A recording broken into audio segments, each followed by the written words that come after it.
Bendito Dios y Padre, es en el nombre precioso de Jesús, Señor. Una vez más estamos delante de ti, lo hacemos con completa fe, sabiendo, Padre Santo, que tú nos permites esa dicha de poder llegar hasta tu presencia a través de la obra de Jesucristo, Señor, porque Él rompió ese velo que nos separaba de ti. Gracias por esa gracia que has tenido, Señor, de, siendo como somos, permitirnos el acceso a ti. Y no solo a ti, Señor, sino también a la revelación de lo que tú tienes que decirnos y nos has dejado, Señor, como tu voluntad escrita para nosotros. Te suplicamos, Padre, que ahora que hemos de escudriñar esta palabra tuya, tu Espíritu Santo, Señor, nos lleve, nos guíe a toda verdad, que podamos tener en ti gracia, Señor, para que a través de ello, Padre, podamos entender correctamente las cosas que tú has querido dejarnos, Señor, para nuestra relación contigo, para la edificación de nuestra vida y para algún día, Señor, estar delante de ti. Gracias, Padre. Te bendecimos y nos ponemos en tus manos en el nombre precioso de Cristo. Amén. Muy bien. ¿Cuántos se acuerdan cuando éramos niños y de repente hacíamos algo así como que no queríamos que nadie supiera? Y cuando alguien llegaba y nos decía, yo sé lo que hiciste, ¿te acuerdas qué sentías cuando tu papá o tu mamá te decía, es que ya supe lo que hiciste? ¿Qué sentíamos? Así como que, hijo, se nos venía el mundo encima, ¿no? Bueno, hoy que somos adultos, ¿qué pensarías si alguien te dijera, yo sé lo que estás pensando? O si alguien te dijera, yo sé lo que has hecho. Es más, yo sé dónde has estado, dónde te has metido. En otras palabras, yo conozco tus obras. Porque a fin de cuentas, eso es algo que Jesús nos deja muy claramente escrito en la Biblia, como un testimonio de lo que Él es y hace todavía en la presencia del Padre. Y nos deja esta frase, simple y sencillamente para saber que Él es Rey y que no hay nada, absolutamente nada que escape a sus ojos. Esta noche vamos a empezar una nueva serie que pues trataremos de escudriñar en el libro del Apocalipsis lo que es el mensaje de Jesús a las 7 iglesias de Asia, a las 7 iglesias que se conocen como las 7 iglesias del Apocalipsis. Y bueno, antes de empezar hay una pregunta, ¿no? ¿Por qué estudiar estos mensajes? ¿Por qué estudiar esta porción de la Escritura que básicamente comprende en el capítulo 2 y 3 de Apocalipsis? ¿Por qué estudiar esto? Bueno, punto número 1, porque es la revelación de Jesucristo. Mira, acompáñame ahí a tu Biblia en Apocalipsis, pero vamos a empezar así que desde el principio.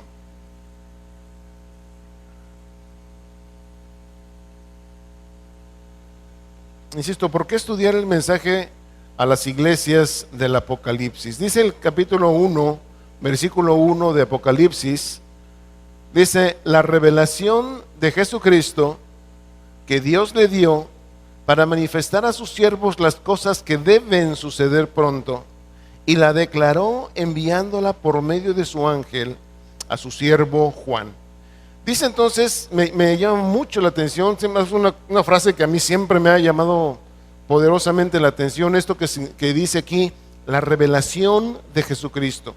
Espero que tú sepas que Apocalipsis justamente quiere decir eso, revelación. Y esta palabra que está tomada del griego apocalyptus significa desvelamiento o descubrimiento. Esto es algo que estaba tapado, estaba velado, y que en cierto momento esa cubierta o ese velo le es quitado.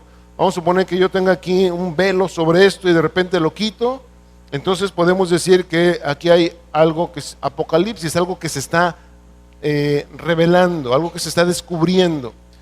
Entonces, cuando nos dice aquí esta primera frase del Apocalipsis, conste que es un libro que ha sido muy polémico a lo largo de la historia de la humanidad, por lo menos desde que fue escrito. Un libro que encierra un gran contenido de símbolos y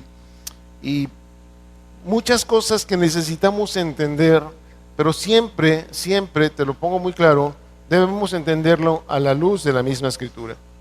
No hay nada del Apocalipsis que tú y yo podamos entender fuera de la misma Escritura. ¿Por qué? Porque el Apocalipsis, a fin de cuentas, comprende toda, en un resumen así muy estrecho, en un solo libro, comprende toda la revelación de Dios desde el Génesis, todo el Antiguo Testamento y el Nuevo Testamento. Y es justamente en el Génesis donde todo lo que Dios ha dicho se llevará a cabo o se cumple, o está la descripción o está la revelación de qué son las cosas que sucederán. Entonces, cuando habla aquí de que es la revelación de Jesucristo, obviamente nos da a entender de manera muy clara que es Jesucristo quien lleva a cabo lo que Él mismo, cuando estuvo en esta tierra, vino a decirnos o vino a enseñarnos. Cuando Él hablaba y le preguntaban, bueno, ¿por qué enseñas tú estas cosas? Y Él respondía, bueno, yo lo único que hago es hablar de lo que he oído al Padre. Yo vengo a mostrarles al Padre, yo vengo a decir lo que he visto en la casa de mi Padre. Y eso Jesucristo lo manifestó siempre y lo seguirá manifestando también en el Apocalipsis. Y vemos aquí la revelación de esto. Fíjense cómo dice, la revelación de Jesucristo, que Dios le dio. O sea, esta revelación está dada por Dios como controlador o como dominador de todas las cosas que suceden. Pero fíjate bien, dentro de ese poder de Dios, dentro de esa majestad de Dios, Dios siempre manifiesta algo que se llama gracia. Y esa gracia, espero que entiendas que gracia significa algo que no se merece, algo que se da sin que quien lo reciba necesariamente lo merezca. Ese favor, esa gracia que Dios da, siempre la da al ser humano. Y es por eso importante entender por qué dice aquí, la revelación de Jesucristo que Dios le dio, observa, para manifestar a sus siervos las cosas que deben suceder pronto. Esta palabra siervos, esta expresión de los siervos que incluye aquí, espero que entiendas esto, te está incluyendo a ti, me está incluyendo a mí y está incluyendo a todos aquellos que a lo largo de la historia, desde que Jesucristo se reveló en esta tierra y una vez que Jesús ascendió al cielo, todos aquellos que hemos creído en Jesucristo somos llamados por Dios sus siervos. Y es por eso importante entonces entender que lo que este libro de Apocalipsis manifiesta es una revelación que Dios da para que nosotros sepamos, y observa cómo dice aquí, las cosas que deben suceder pronto. Son cosas que no pueden pasarse por alto, son cosas que están anunciadas y que tarde o temprano, de una manera u otra, entendamos o no entendamos, creamos o no creamos, esas cosas se van a suceder. ¿Por qué? Porque deben sucederse para que el plan de Dios que tenía desde el principio de la creación con el ser humano se lleve a cabo. Si esas cosas no suceden, simple y sencillamente, déjame decirte esto, Dios ha perdido su tiempo con la humanidad. Por eso es que estas cosas, y obviamente sabemos que Dios no lo pierde, sino que Dios mismo se encarga o se encargará de que estas cosas sucedan. ¿Cuándo? En el tiempo que Dios ha determinado en su entera soberanía, no antes ni después, y de la manera en que Dios también ha determinado en su poder y en su eternidad, aunque nosotros no lo entendamos, aunque haya cosas que no nos gusten, aunque haya cosas que nos espanten, aunque haya cosas que nos parezcan terroríficas quizá cuando las leemos. De todas maneras, esas cosas se deben suceder. ¿Cuándo? Dice ahí, pronto. ¿Sí? Y conste que este pronto tiene ya 2000 años. Este pronto para la historia de la humanidad como que parece mucho tiempo, 2000 años. Sin embargo, desde el punto de vista de la eternidad de Dios, que es quien da esta manifestación y la transmite a nosotros por medio de Jesucristo, Él es eterno. A Él no le corre prisa por hacer las cosas, o por decir, no por decirlo así, sino que es importante que entendamos esto: Él está fuera de nuestro tiempo, de nuestra concepción de tiempo. Por eso cuando habla aquí de las cosas que se han de suceder pronto, a lo mejor, déjame decirte esto, pueden sucederse mañana, pero a lo mejor pueden pasar otros 2000 o 5000 años, ¿sí?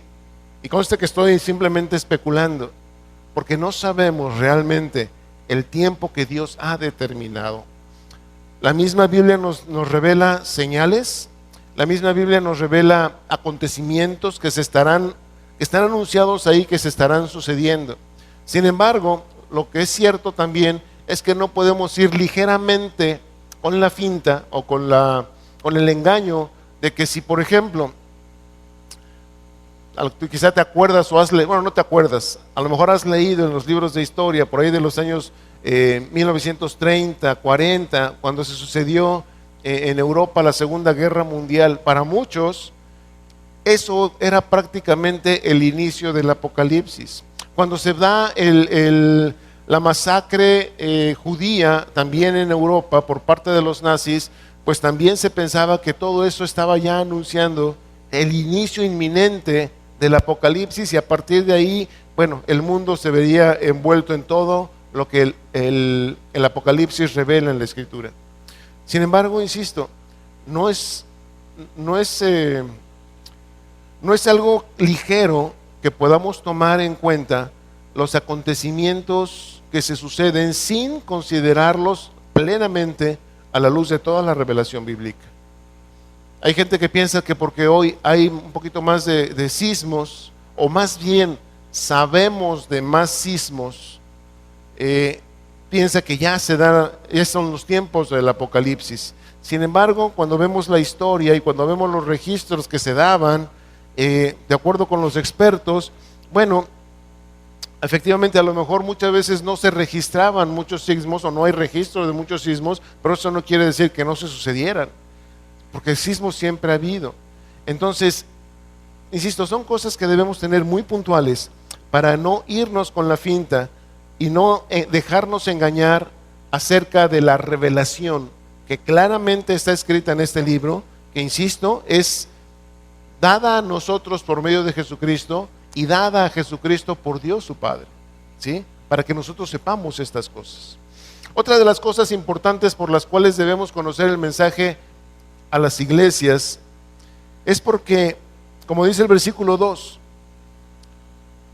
que ha dado testimonio, esto fue revelado a Juan, el apóstol Juan, que, es el mismo apóstol Juan que anduvo con Jesús, es el mismo apóstol Juan que escribió primera y segunda y tercera de Juan, es el mismo, ¿sí? Y que cuando escribe esto, él había sido apresado y exiliado en una isla que se llama Patmos.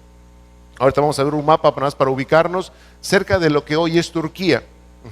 Entonces ahí es donde tuvo esta revelación, y como dice aquí en el versículo 2, que fue, viene desde el versículo 1, que ha sido dada a Juan, que ha dado testimonio de la palabra de Dios y del testimonio de Jesucristo y de todas las cosas que ha visto. Nota esto, por favor. A Juan se le escoge de parte de Dios no por mera casualidad. Yo sé que esto es parte de la soberanía de Dios, que escogió y determinó escoger a Juan.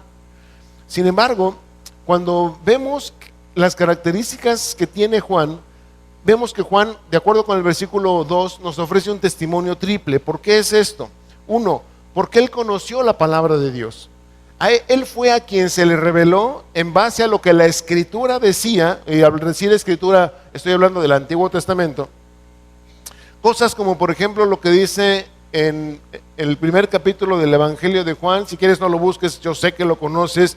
Juan 1:1 dice: en el principio era el verbo, y el verbo era con Dios, y el verbo era Dios. Estas palabras las escribió el mismo Juan que hoy nos está escribiendo el Apocalipsis, ¿sí?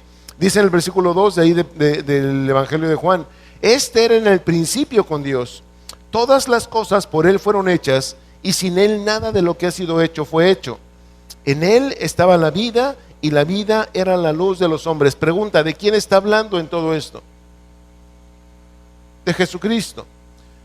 Versículo 5: la luz en las tinieblas resplandece y las tinieblas no prevalecieron contra ella. Conste que lo que dice Apocalipsis es la revelación de Jesucristo, ¿sí? Y Juan, desde que es dirigido por el Espíritu Santo a escribir a nosotros las cosas que Jesucristo hizo, nos lo dejó ahí plasmado claramente en el Evangelio que él escribe, y empieza de esta manera, con una revelación maravillosa de parte de Dios, hablando de Jesucristo, acerca de que en el principio era el Verbo, y el Verbo era con Dios, y el Verbo era Dios.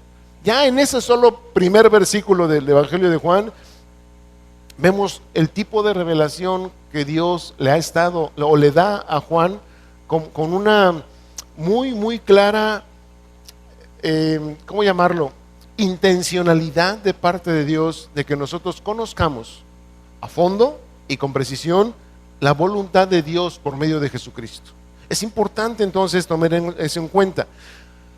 Decimos que Juan nos ofrece un testimonio triple, porque no nada más conocía la palabra de Dios y le fue revelada, sino que también conoció, anduvo y aprendió personalmente de Jesucristo, ¿sí? Él estaba ahí hombro con hombro, comió con él, durmió con él, caminaron juntos, en fin. Dice en la primera epístola de Juan, en la primera carta de Juan, capítulo 1, versículo 1, si quieres tampoco la busques, vamos a abreviar tiempo, nada más anota la cita.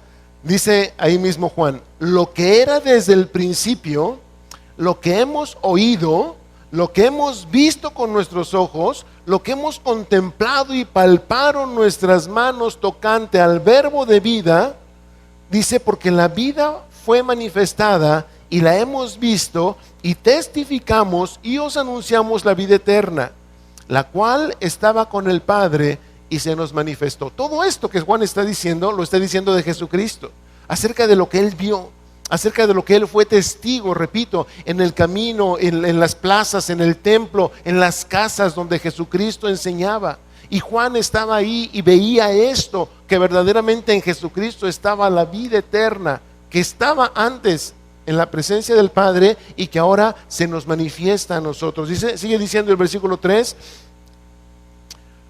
lo que hemos visto y oído, fíjate bien, esto os anunciamos. O sea, Juan fue testigo, claro, para que también vosotros tengáis comunión con nosotros, y nuestra comunión verdaderamente es con el Padre y con su Hijo Jesucristo. Nota esto: estas cosas os escribimos para que vuestro gozo sea cumplido. Otra vez, la intencionalidad muy clara de parte de Dios, de que ya no nada más por la revelación que Juan tuvo cuando Jesucristo se manifestó, sino por lo que él mismo vio, oyó y aprendió de Jesucristo. También Dios le marca a Juan, le guía a Juan que escriba esto a través de lo que conocemos hoy como el Evangelio de Juan, y nos lo deja. ¿Para qué? Para que nosotros, esos que hemos creído, esos que tenemos nuestra esperanza en lo que Dios ha dicho, tengamos un gozo cumplido. ¿Me explico?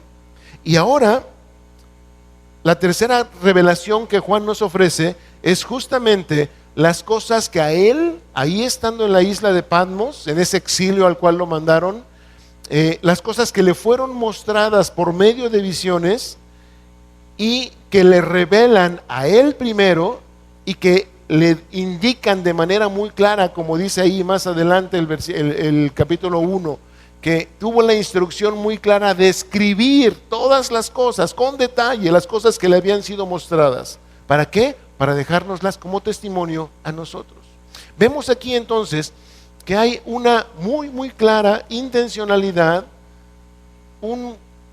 déjame ponerlo así, una gana de Dios, es un deseo de Dios de que nosotros conozcamos su revelación, quién es Él, qué cosa va a hacer, qué cosa ha hecho, y todavía las cosas que sucederán a nosotros que hemos creído en el nombre de Jesucristo. ¿Por qué en el nombre de Jesucristo? Porque justamente tanto el Evangelio de Juan, las epístolas del Nuevo Testamento y el Apocalipsis mismo, sin contar, conste, y lo estoy haciendo a un lado a propósito, no porque no sea importante, sino simple y sencillamente para destacar nada más el Nuevo Testamento. De lo que nos habla es básicamente de la centralidad de Jesucristo.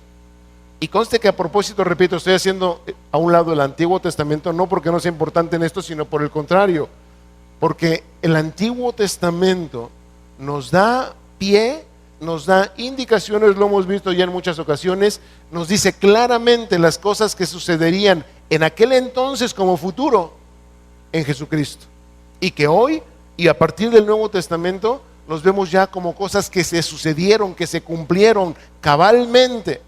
La pregunta es entonces, si todo aquello que ya fue escrito, vemos que hay un cumplimiento punto por punto en la historia, en la vida de Jesucristo, en el desarrollo de la iglesia, lo que falta por cumplirse y que está en el Apocalipsis, pregunto, ¿qué puede impedir que se cumpla?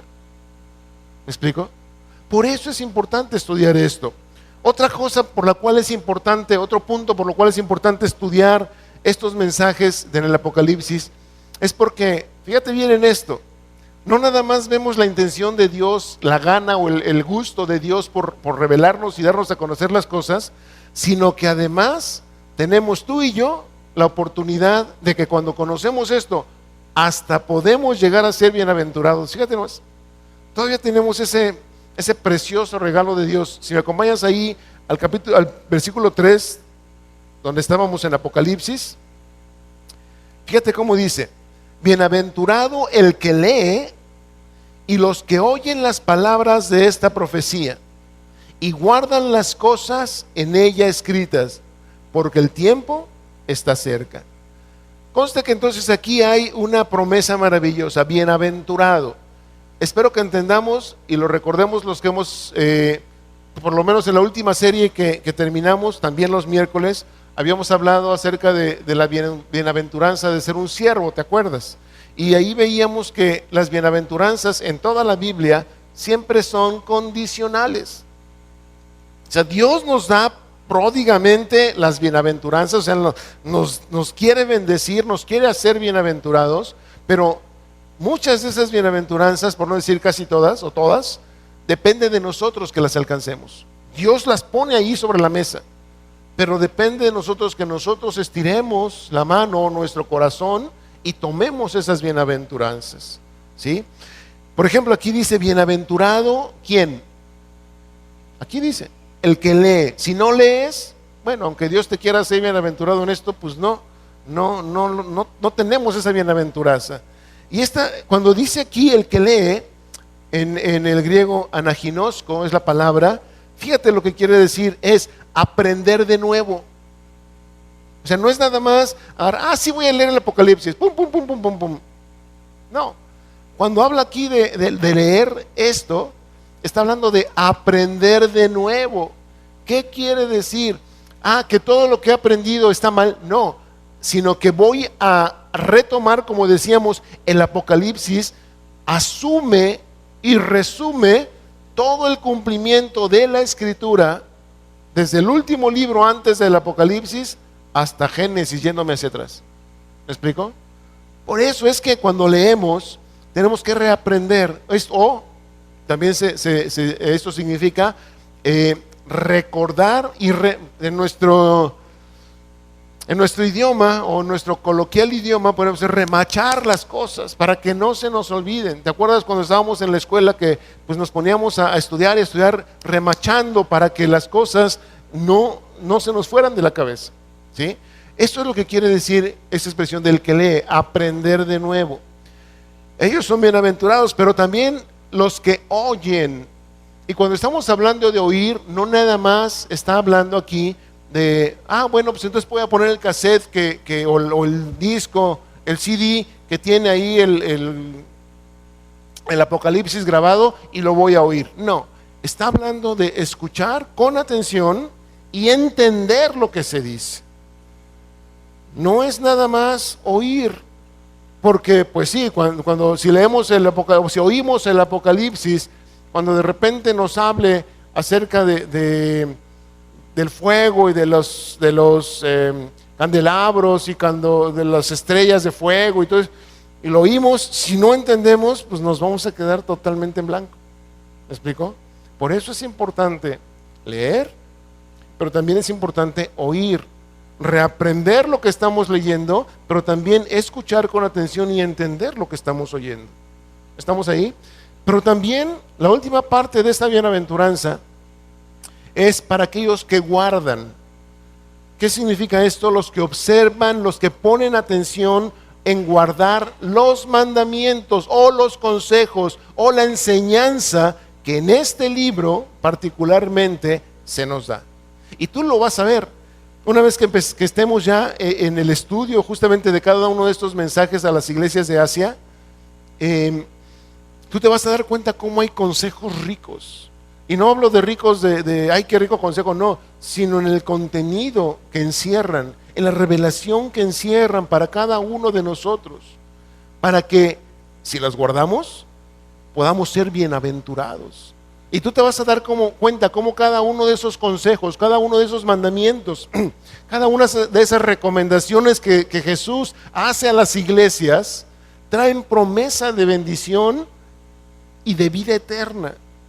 O déjame ponerlo así, de una bendición eterna, no de una bendición temporal. Por eso es que podemos ser bienaventurados. Y dice aquí que somos bienaventurados si leemos, si oímos, si guardamos. ¿Por qué? Porque el tiempo está cerca, ¿sí? Esto otra vez es importante tomarlo en cuenta para que no nos desesperemos, mis amados. Repito, esto hace ya 2000 años y toda la historia de la iglesia cristiana, desde este tiempo que se fundó y cuando estos libros empezaron a salir a la luz, siempre ha habido especulaciones, siempre ha habido expectativas. Sin embargo, también la misma escritura nos revela, y Jesucristo mismo lo dijo, que estas cosas solamente están en la potestad del Padre, ¿sí? Cuando se llevarán y cómo se llevarán a cabo. Así es que uno de los peligros que nosotros tenemos bueno, hay dos peligros al tratar de estudiar y entender Apocalipsis. Uno de ellos es leerlo y decir, esto está muy enredado, tiene muchos simbolismos, yo no entiendo nada, mejor ahí nos vemos y se acabó el asunto. Ese es un peligro. ¿Por qué es un peligro? Porque como acabamos de leer nada más en esos 3 versículos, nos estaremos perdiendo de una gran oportunidad de ser nosotros los receptores de la voluntad escrita de Dios para nosotros. Y no nada más eso, sino que también nos podemos estar perdiendo peligrosamente la dicha de ser bienaventurados por conocer, por entender y por guardar lo que aquí se nos está diciendo. Y eso es un gran peligro, ¿sí? Pero otro peligro que encierra el tratar de estudiar o entender Apocalipsis es irnos al otro extremo y meternos tanto en la pura, y lo pongo así entre comillas, en la pura revelación del Apocalipsis, que terminemos encontrando más cosas que las que el Apocalipsis dice, ¿sí? Que en lugar de sacar de la Escritura la enseñanza clara de parte de Dios, por ese afán de tratar de entender las cosas, terminemos tomando de aquí por allá, acomodándole allá al Apocalipsis, hacer nuestra propia versión y entonces desvirtuar la verdad central de lo que Dios está diciendo por medio, sí, de muchos simbolismos, pero que, insisto, están todos ellos manifiestos en la propia Escritura, ¿sí? Entonces, si nosotros no tenemos el cuidado de no, déjame ponerlo así, de no fanatizarnos con el Apocalipsis, si nosotros no ponemos atención en eso, podemos correr el peligro de desvirtuar, de torcer lo que la Escritura nos dice. ¿Ok? Entonces, déjenme hacerles una pregunta. ¿Para quién es el mensaje del Apocalipsis?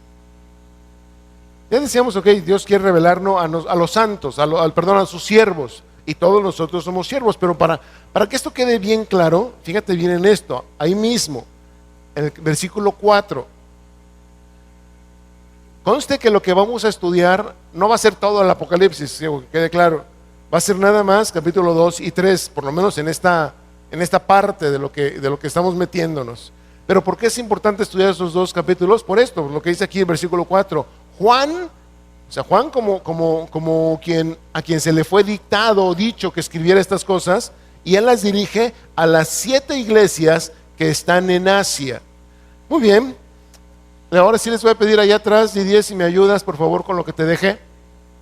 Es importante entender que cuando estamos hablando de las iglesias que están en Asia, punto número 1, hay que quitar de nuestra mente que cuando habla de Asia es el Asia que tú y yo conocemos actualmente, donde se incluyen, por ejemplo, a China, Corea, Japón, Mongolia, todos esos países. No es esa Asia, ¿sí? Ese es otro asunto. Asia era una provincia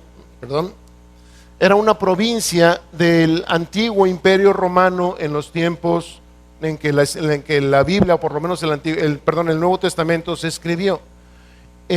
Esta provincia es básicamente toda esta parte que está aquí, que comprende lo que hoy es Turquía. Y bueno, Turquía estaba dividida en 3 provincias. Por aquí está Asia, que es la mayor y la más importante de aquel entonces. Aquí al sur tenemos Licia, sino la provincia de Licia. Y por acá hay otras más pequeñas, ¿de acuerdo? Entonces, aquí algo que es importante es que estas iglesias a las cuales en el Apocalipsis se les dirige estos mensajes, todas ellas, estas 7 iglesias, están incluidas en esta provincia de Asia. Por eso es que así se conocen, las iglesias de Asia, las 7 iglesias de Asia. Y son, fíjate bien el orden, si tú puedes checar ahí en tu Biblia, capítulo 2 y 3, fíjate bien el orden como están, porque parecería que se trazó una línea. Es Éfeso. Yo no traigo mis lentes aquí, así es que permiten, bueno, espero que se alcance.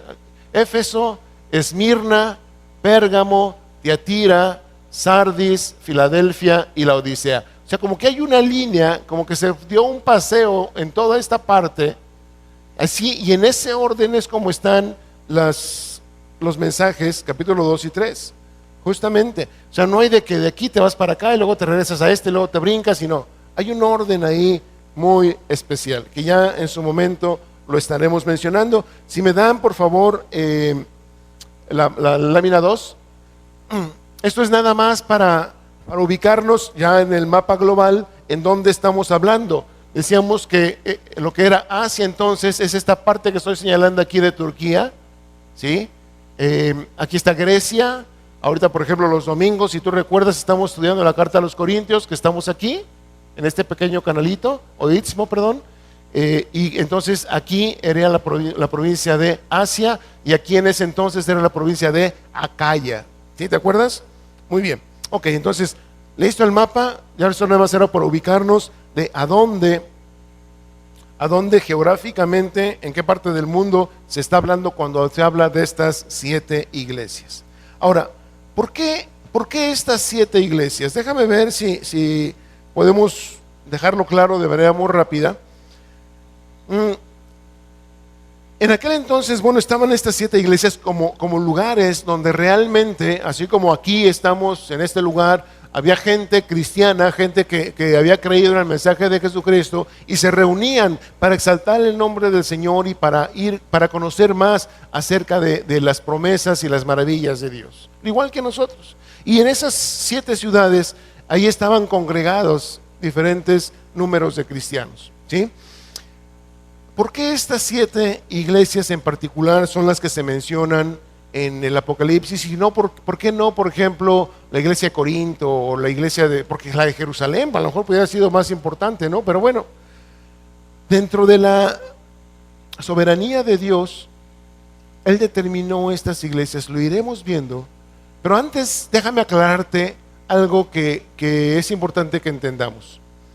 Mucha gente ha sugerido que estas 7 iglesias representan 7 etapas históricas del desarrollo de la iglesia cristiana desde que fue fundada hasta nuestros días. Pero la verdad es que, como te repito, mucha gente también ha pensado que las cosas que se están descritas en el Apocalipsis ya prácticamente, mira, en la antigüedad, en la Edad Media, con aquello de la persecución que hizo la Iglesia Católica a mucha gente que no era católica, la Inquisición. Mucha gente pensaba que ahí estaba llegando el Apocalipsis. Y bueno, estamos hablando de prácticamente el doble de tiempo desde que la Iglesia nació hasta entonces y luego hasta nuestros días. Y pues estas cosas todavía no se cumplen. Pero para ellos, entonces, es que el mensaje a estas iglesias ya se había cumplido. Y la verdad es que la misma historia humana o la misma historia de la iglesia nos da evidencia suficiente para razonadamente, lógicamente, entender que el mensaje o el porqué de estas 7 iglesias no habla de 7 épocas de la iglesia. Otra prueba de que no se trata de épocas históricas es que los que defienden esa tesis tampoco se han puesto de acuerdo entre ellos entre decir o definir claramente cuáles son las 7 épocas de las que hablan, ¿sí? O sea, hay mucha divergencia de opiniones entre los que defienden que estas iglesias se escogieron porque representan etapas históricas, repito, no es así. Algo que sí podemos darnos cuenta es que las 7 iglesias, o los mensajes, mejor dicho, que se da a cada una de estas iglesias, cuando nosotros analizamos esos mensajes y cuando vemos el contenido global que encierran esos mensajes, podemos darnos cuenta que más que de hablar de épocas históricas de la iglesia, en realidad está describiendo diferentes características no características, vamos a decir, el carácter de la iglesia en todos los tiempos de la iglesia. Tú te vas a dar cuenta como, por ejemplo, en todos los tiempos de la iglesia, algunas áreas de la iglesia del Señor, de la iglesia universal, se han mantenido fieles. Pero hay otras que andan, como dicen por ahí, por la calle de la amargura. Hay otras que permiten contaminación en la enseñanza. Hay otras que han perdido ese fuego inicial de cuando conocieron al Señor. Y vemos cómo, repito, cada uno de los mensajes, cuando los vemos en su conjunto, en realidad siguen describiendo, y lo han hecho durante todo el tiempo de la iglesia, esas características o esas determinaciones del carácter de la iglesia. Por un lado la iglesia es fuerte, por otro lado la iglesia es débil, por otro lado la iglesia se ve muy activa y valiente en la predicación del evangelio, y por otro lado, al mismo tiempo, en otros lados la iglesia se muestra cobarde y pusilánime en el mensaje del evangelio. ¿Me explico?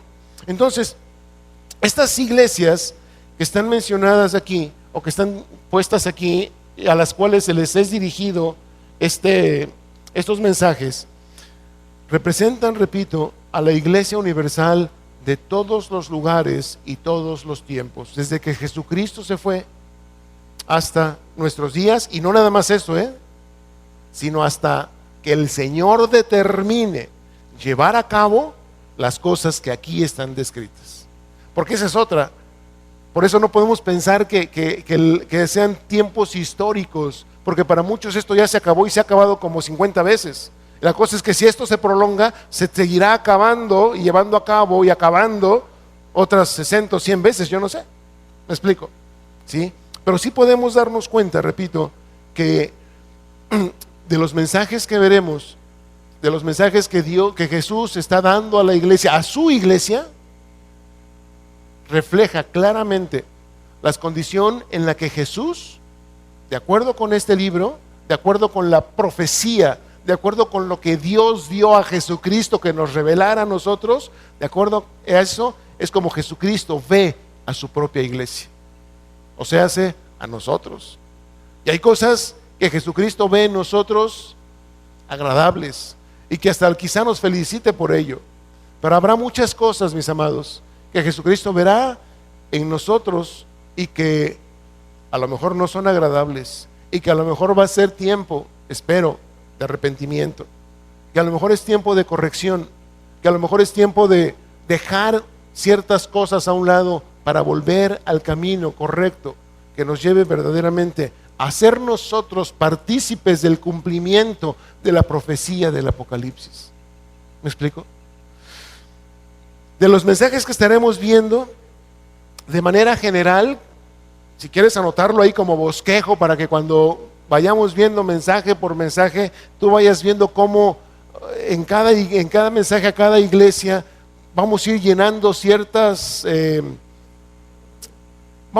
puntos, ¿sí? Y es muy significativo que prácticamente el esquema del mensaje, aunque no el contenido, es prácticamente el mismo a todas las iglesias. Punto número 1, hay una descripción en cada mensaje, hay una descripción personal de Jesucristo, ¿sí? O sea, Jesucristo se describe a sí mismo, se presenta y se describe en cada mensaje de manera muy significativa.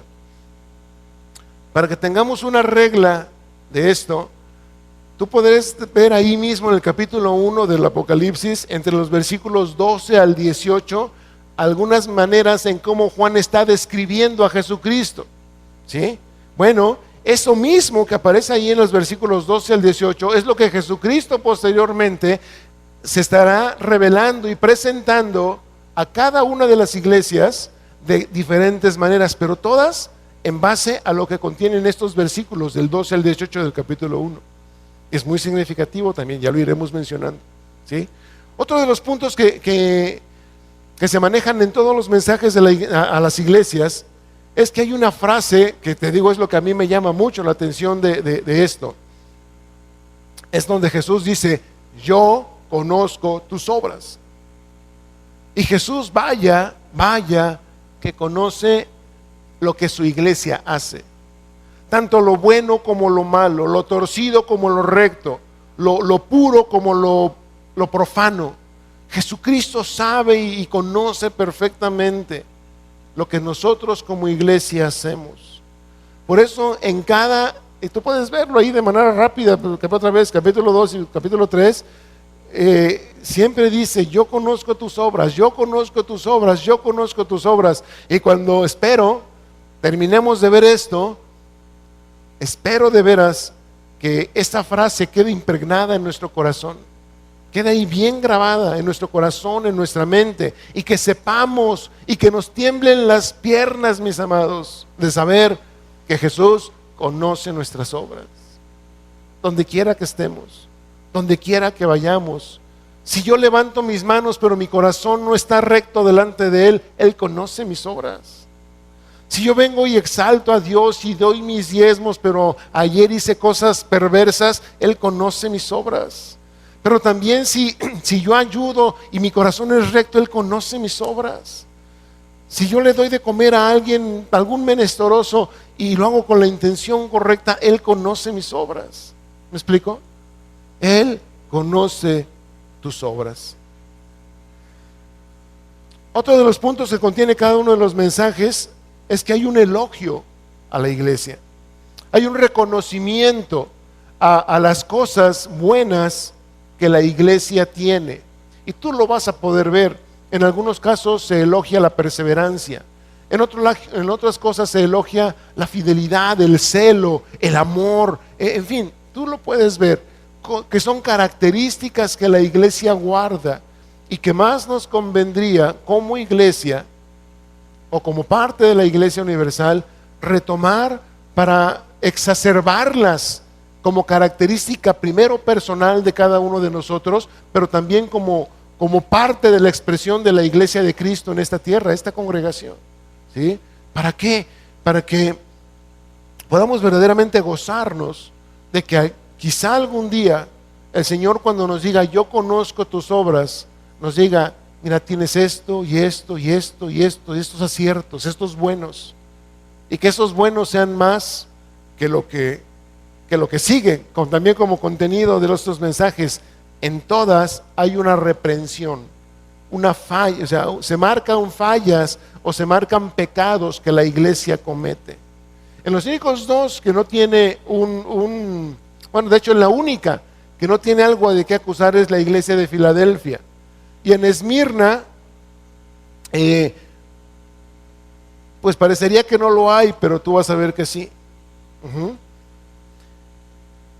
Y la otra cosa que contiene cada mensaje es, fíjate bien, a pesar de que Jesús ve a su iglesia con fallas y, como decíamos, incluso con pecados, y a veces pecados aborrecibles, a veces pecados que bien haríamos en que nos diera vergüenza, tanto personal como congregacional, si es que esas cosas se están cometiendo entre nosotros.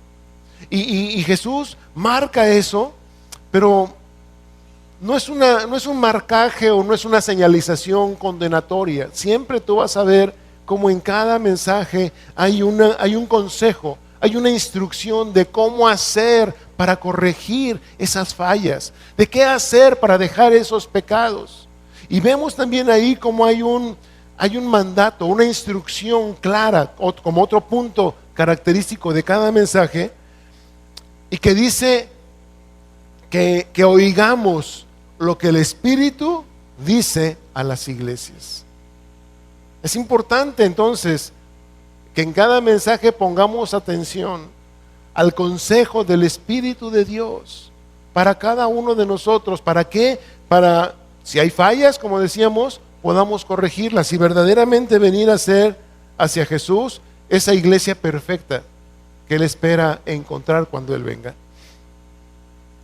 Y como última característica o punto importante que cada uno de los mensajes tiene, es que siempre vas a encontrar promesas para los vencedores que perseveran, para los que se esfuerzan en mantenerse en el camino, para los que perseveran a pesar de las circunstancias difíciles, a pesar de los problemas, a pesar de las persecuciones, a pesar de las burlas, a pesar de nuestro propio menosprecio. Si perseveramos siguiendo el consejo, oyendo con atención lo que el Espíritu dice a las iglesias y haciendo caso a eso, podamos alcanzar las promesas que en cada uno de estos mensajes se describen. Y que, insisto, cuando las vemos en su conjunto, aún las promesas describen claramente las promesas que Dios ha dejado a su iglesia universal. ¿Sí?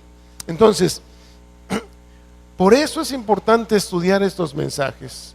Por eso es importante que nos esforcemos, que nos metamos a estos vericuetos, a veces no tan sencillos de entender, pero que siempre son apasionantes y siempre son edificantes para nuestras vidas. Pero fíjate bien en esto. Yo creo que uno de los mayores beneficios, de los mayores privilegios que tú y yo podemos recibir cuando buscamos conocer y entender estos mensajes a las iglesias de Asia, a las iglesias del Apocalipsis, fíjate bien, si seguimos leyendo ahí en donde estamos en Apocalipsis capítulo 1, aparece por ahí un gracia y paz a vosotros. ¿A quiénes? ¿A quiénes? Primero a los siervos de Dios, a los cuales se les es revelada esta profecía, pero también a los que leen, a los que oyen y a los que guardan estas cosas. ¿Sí? Y dice a estos, gracia y paz a vosotros. Esto es una bendición, ¿sabes? Es una bendición que en los tiempos apostólicos se daba dentro de la iglesia, y que, como lo vimos ya coincidentemente justamente el domingo pasado, hablando acerca de lo que es gracia y de lo que es paz, ese favor recibido de Dios, pero no nada más el favor recibido de Dios, sino esa influencia de Dios en nuestra vida, y esa paz que se traduce en no deberle nada a Dios, esto es, estar a cuentas con Dios, poder caminar tranquilos de la mano de Dios donde quiera que estemos, sabiendo que podemos gozar de la compañía y de la presencia de Dios en nuestra vida, porque no hay nada que podamos ocultar, ni nada por lo cual podamos avergonzarnos delante de Dios. Eso es lo que significa gracia y paz. Y se daba, insisto, como una bendición, como un buen deseo de parte de los apóstoles primero y después entre la iglesia misma. Y aquí Juan toma esto y nos lo transmite a nosotros, insisto, a los que estamos dispuestos a leer, a conocer, a entender, a guardar lo que esta profecía, lo que el contenido del Apocalipsis menciona. ¿Ok? Ahora, esta gracia y paz, ¿de parte de quién son? ¿De Juan? A lo mejor no tendría mucho chiste, pero Juan lo que nos está diciendo aquí es, fíjate bien, gracia y paz del que es y que era y que ha de venir. Pregunta, ¿de quién está hablando? ¿De quién? ¿De Jesús? Si tú me dijiste Jesús, te me estás adelantando y a lo mejor no estamos entendiendo el Apocalipsis. Porque cuando dice aquí, fíjate bien, gracia y paz a vosotros, del que es, del que era y que ha de venir, en realidad algo que debemos entender tú y yo, y tú ahorita lo vas a ver en el contexto para que veas que no estamos mintiendo. Algo que debemos entender es que esta expresión implica eternidad. Esta expresión implica la existencia sin límite de tiempo que solamente Dios tiene. Y cuando está hablando aquí del que es y el que era y el que ha de venir, está hablando no de Jesucristo, sino del Padre. Y que en realidad, cuando dice aquí el que era, perdón, del que es y el que era, aquí en nuestras Biblias está traducido como el que ha de venir, pero en realidad debiera ser traducido como el que será, o sea, o seguirá siendo, ¿sí? De aquel mismo que en alguna ocasión en el Antiguo Testamento se presentó a sí mismo, o cuando alguien le preguntó, ¿quién les digo que me envía? ¿Te acuerdas de Moisés? ¿Y te acuerdas cuál fue la respuesta que Dios le dio? Yo soy. Ese yo soy implica en sí mismo, en esa pequeña expresión, implica toda la eternidad, toda la soberanía, toda la omnisciencia de Dios. En ese yo soy, donde siempre ha sido, es y siempre, grábatelo bien, siempre seguirá siendo Dios. ¿Sí? De Él está hablando. No es solamente un Dios de momento, no es solamente un Dios de pacotilla, no es solamente un Dios que podamos traer aquí en el bolsillo y sacarlo y frotarlo cuando tengo algún problema para que me ayude a resolverlos. No, es un Dios eterno, es el Dios eterno del que está hablando aquí. Y fíjate bien, luego sigue diciendo, también la bendición de gracia y paz no nada más es de Dios el Padre entonces, sino que también dice, y de los 7 espíritus que están delante de su trono. Dios dice, ay caray, ¿y estos quiénes son? Bueno, cuando hacemos, no me voy a meter ahorita en eso, te voy a decir algunas cosas que espero que te sirvan nada más como luz para que tú, si te interesa, lo puedas ver. Y si nos queda tiempo después, a mí en lo personal me gustaría regresarme nada más a esto y que te puedas dar cuenta de la, ¿cómo llamarlo? De la grandiosidad que está aquí implícita en esta descripción de los 7 espíritus que están delante de su trono. Estos 7 espíritus no son otros más que el Espíritu Santo. ¿Sí? ¿Por qué el Espíritu Santo? Bueno, punto número 1. ¿Sí sabes? Espero que sepas que el 7, por ejemplo, es el número de la plenitud de Dios. ¿Sí sabes eso? ¿Sí? Entonces, 7 es el número de la plenitud de Dios. Y cuando habla de los 7 espíritus, estos 7 espíritus tú lo puedes ver ahí en la descripción que se hace, tanto en las profecías de Zacarías, de Malaquías, en el Nuevo, durante algunas revelaciones del Nuevo Testamento y en el Apocalipsis con más abundancia, habla de estos 7 espíritus y habla de manifestaciones de Dios al ser humano. Por ejemplo, cuando habla del Espíritu Santo en el Nuevo Testamento, ahí en las cartas de Pablo, y que habla o incluso en los Hechos, o aún en los Evangelios, que habla del Espíritu Santo, y habla de las manifestaciones del Espíritu Santo en los hombres. Si tú te das cuenta, justamente habla del Espíritu Santo como medio de contacto entre Dios y el hombre. ¿Sí? el Espíritu Santo ha dado y no ha dado, sino que nos ha sido dado de parte de Dios, justamente para que a través del Espíritu Santo podamos tener en nosotros, toda la plenitud de Dios, de acuerdo con lo que la Biblia dice. ¿Estamos? Para que, fíjate bien, el Espíritu Santo no es nada más para que yo pueda hablar en lenguas, digo, porque a veces así se cree.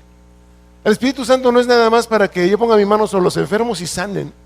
No, eso es, sí es importante, pero es más intrascendente que el hecho de saber que la plenitud de Dios está en mí, que Él habita en mí por medio de su Espíritu. Tan es así que incluso mi cuerpo, Dios me dice que lo cuide, porque es templo de su Espíritu, por ejemplo. Y eso sí, vaya que es importante, ¿sí? Y bueno, ¿por qué 7 y por qué más las manifestaciones de Dios? Fíjate bien, Dios desde el Antiguo Testamento se ha querido manifestar al hombre, y todas sus revelaciones siempre son sus manifestaciones espirituales, siempre en relación con el hombre tienen que ver con el 7. Por ejemplo, ¿qué día es el día que el hombre tiene que guardar para agradecer a Dios? Séptimo día. ¿A los cuántos días se tiene que hacer la circuncisión? En el séptimo día después de nacido, 1, 2, 3, en el séptimo, circuncisión, 7 días después de nacido, ¿sí? Otro, dentro de los sacrificios, ahí tienes una buena cantidad de simbolismos dentro de los sacrificios, donde Dios dice, Deuteronomio, Números, Levítico, por ejemplo, las tortas que se tenían que traer, los palominos que se tenían que traer, las medidas de harina que se tenían que traer, las efas de aceite que se tenían que traer. Si tú te fijas, todas esas expresiones de la relación de Dios con el hombre, y que muchas de ellas involucran la presencia o la significación del Espíritu Santo, tienen siempre relación, por ejemplo, con el 7. ¿Sí? Y sería mucho meternos ahorita, no es la intención, pero de veras, si me lo recuerdan después, regresamos a esto, nada más a esto, y créeme que nos vamos a dar un banquetazo. Ahora bien, decíamos que esta bendición de gracia y paz, no nada más entonces es de Dios el Padre, que está descrito aquí como el que es, el que era y que ha de venir. No es nada más del Espíritu Santo, que está descrito aquí como el de los 7 espíritus que están delante del trono de Dios, sino también, versículo 5, y de Jesucristo. De Jesucristo es también hacia nosotros esta gracia y esta paz. El testigo fiel. ¿Por qué el testigo fiel? Porque desde que Jesucristo se manifestó en esta tierra, incluso, fíjate bien, cuando Él era un niño, que se perdió ahí cuando venían del templo, ¿te acuerdas? Y que después, cuando lo encontraron sus padres angustiados, le dijeron, hijo, ¿por qué nos haces esto? ¿Por qué nos pones en angustia y te pierdes aquí? ¿Se acuerdan cuál fue la respuesta de Jesús? ¿Qué les dijo? Es necesario que haga las obras de mi Padre, ¿sí? Y se quedaron todos, incluso los doctores de la ley, asombrados. ¿Por qué? Porque Él, aún desde esa tierna edad, sabía que su cometido era ser testigo fiel de Dios hacia nosotros, la manifestación clara de Dios a nosotros. Él es el primogénito de los muertos. ¿Por qué?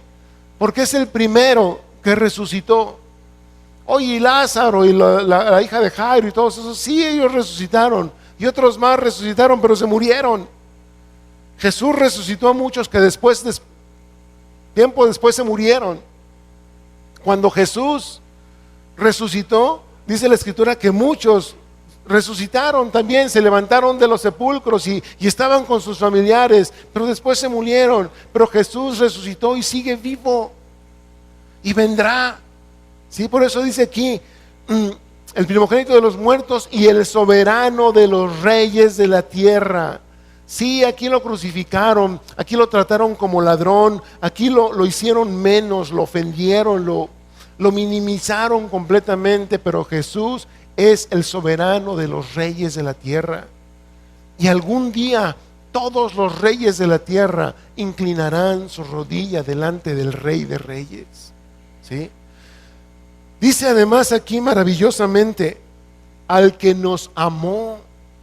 Fíjate, ese Jesucristo que está aquí descrito, nos amó a ti y a mí. Y no nada más eso, ahí hay una I maravillosa, una conjunción, una Y maravillosa. ¿Y por qué digo que es maravillosa? Porque no nada más nos amó, pudo habernos amado y dejarnos así, sino que nos amó y nos lavó de nuestros pecados por su sangre. Eso sí es amor. Eso es una manifestación clara de amor que se traduce en sacrificio. Ese Rey de Reyes, el primogénito de los muertos, el testigo fiel, que te amó a ti y a mí, insisto, de esa manera, a precio de su sangre. Y no nada más eso, dice el versículo 6, y nos hizo reyes y sacerdotes para Dios, su Padre. ¿Sí? Y espero que con esto podamos verdaderamente entender el significado de esto. No me voy a meter ahorita, nada más quiero decirte que cuando está hablando de que nos hizo reyes y sacerdotes, no es para que andemos en esta tierra diciéndonos que somos eso. ¿Sí? Porque el que tú y yo seamos reyes y sacerdotes para Dios implica que tú y yo hemos de ser perfeccionados, hemos de ser tratados por Dios, hemos de ser tratados igual que su Hijo. Y si en su Hijo no escatimó el sacrificio para que, como la misma Escritura dice, aprendiera obediencia, ¿sí? Nosotros también quizá requeriremos disciplina, paciencia, sacrificio para aprender obediencia, y con eso verdaderamente ser reyes y sacerdotes para Él. ¿Sí? Y después dice aquí maravillosamente, a Él, o sea, a este Jesús, sea la gloria e imperio por los siglos de los siglos. Amén. Este Jesús es lo que también, quien también la Biblia le llama, o él mismo se llama, el Alfa y la Omega, el principio y el fin. Aquel que Juan describió, este mismo Juan que está escribiendo, en el principio era el Verbo, y el Verbo era con Dios, y el Verbo era Dios, y todas las cosas por Él fueron hechas, y para Él fueron hechas. ¿Sí? Es este Jesucristo. De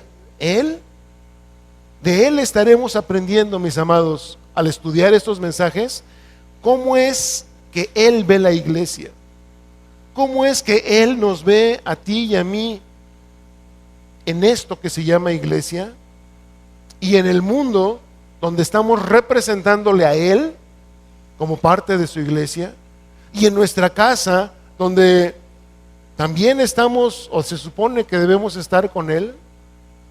Y en todas partes, lo que Él ve hoy y ha visto siempre de la iglesia, Él nos lo estará diciendo ahí en estos mensajes. Estaremos conociéndole, fíjate bien en esto, estaremos conociéndole quizá un poco más a través de cómo Él se manifiesta o cómo Él se presenta a cada una de las iglesias. Cuando dice, por ejemplo, yo soy el que estuve muerto pero vivo por los siglos, diferente a, por ejemplo, cuando yo soy el que tengo las 7 estrellas en mi mano, ¿sí? O diferente a cuando dice, yo estoy en medio de los 7 candelabros o candeleros, ¿sí?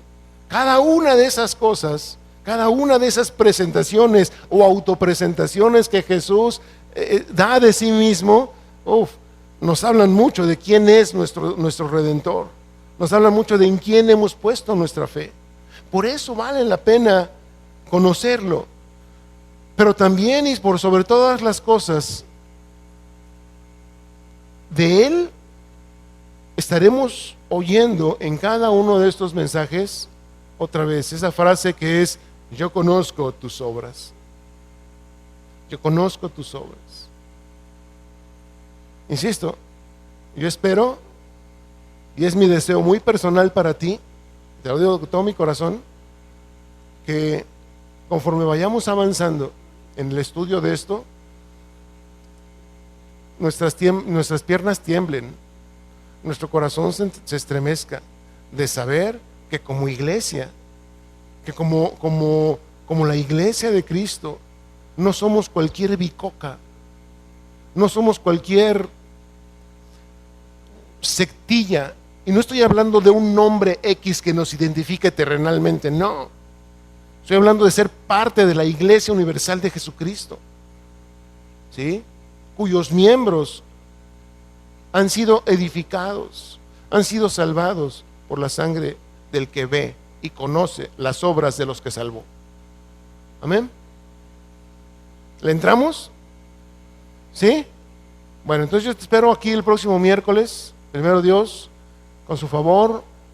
Espero que el Espíritu Santo nos guíe, verdaderamente nos guíe a conocer estas cosas, para que nuestra vida sea edificada, fortalecida, acrecentada en nuestra fe en el Señor. Amén.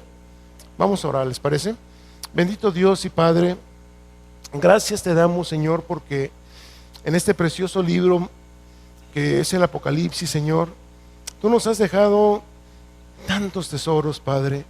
Tú nos has dejado ahí preciosas cosas que tú quieres que encontremos, que escudriñemos, para que al encontrarlas, Señor, podamos aquilatarlas verdaderamente como lo son, valiosas para nuestra vida y para nuestra relación contigo, Señor. Por eso es que te pedimos desde este momento tu dirección. Por eso es que te pedimos, Señor, que verdaderamente podamos depender de ti, Señor. No solamente al exponer, sino también al escuchar, para leer con cabalidad, Señor, para oír con atención y entender, Señor, las cosas, para que verdaderamente haya cosas valiosas que guardar en nuestra vida, y que así haciéndolo, Señor, podamos alcanzar esa hermosa bienaventuranza de parte tuya, Señor, de saber que somos los destinatarios y seremos algún día los testigos de las cosas que estaremos viendo, Señor. Gracias. En el nombre de Jesús te exaltamos, Señor. En el nombre de Jesús nos ponemos en tus manos. Amén.